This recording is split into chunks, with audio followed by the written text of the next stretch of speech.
अब यहाँ पर कहता है कि आइसोलेशन अगर हम लोग करेंगे तो आइसोलेशन का मेथड्स क्या होगा। मेथड्स कहने का मतलब कोई व्यक्ति आइसोलेशन का मतलब है ना, यही ना अभी मैं आपको बता रहा था कि आइसोलेशन में क्या करते हैं, तो व्यक्ति को हम लोग उठा करके कहां ले जाते हैं, एक अलग ऐसे रूम्स के अंदर जहां पर हम लोग क्या करते हैं, पेशेंट्स को प्रॉपर ट्रीटमेंट या प्रॉपर जो भी देना होगा दे सकते। तो क्या मेथड्स होगा, आइसोलेट मतलब क्या, अकेला करना, सिंगल करना है ना, एक स्पेसिफिक जगह पे रखना। तो कहता था room should be well ventilated, हम पेशेंट को जहां पर रखेंगे रूम हवादार होना चाहिए, वेंटिलेटेड होना चाहिए, ठीक है। Only 1 or 2 person can inter in the room. उस रूम का एक्सेस कितना कम से कम हो, जितना कम से कम हो उतना कम से कम करना है कि 1 से 2 व्यक्ति से ज्यादा लोग वहां नहीं पहुंच पाए।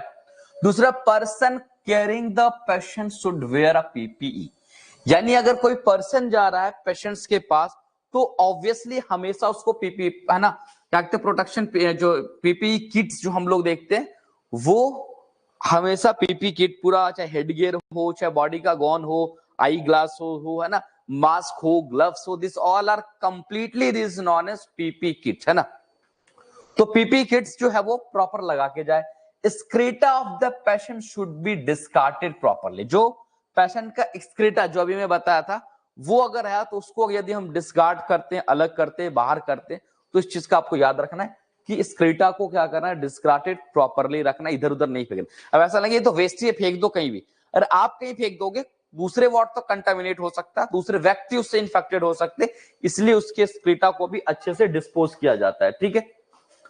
अब यहां पे हम लोग आते हैं स्टैंडर्ड सेफ्टी मेजर्ड। अब स्टैंडर्ड सेफ्टी मेजर मतलब क्या, जो व्यक्ति है जिसको हमने आइसोलेट किया या जो इन्फेक्टेड है, कम्युनिकेटेड है, कम्युनिकेबल डिजीज से वो अफेक्टेड हुआ है, तो उस व्यक्ति के बारे में बात की जा रही, कह रहा कि कंट्रोलिंग द रिजर्वायर, उस पर रिजर्वायर पे कंट्रोल करना है। Interrupted the transmission of infection, ये भी क्या, susceptible host and non specific, जो ऑलरेडी हमने इसको बात कर रखा, ठीक है। Health education